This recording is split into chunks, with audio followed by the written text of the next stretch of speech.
dia ho an'Andriamanitra irery mivoninahitra ny avana malala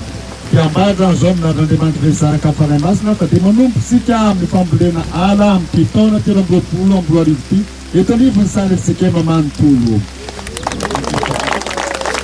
dia tompo omba ary ho azy irery mivoninahitra miavatra fotsiny zao mane aza maika avita fa zay atao dia ataovy tsara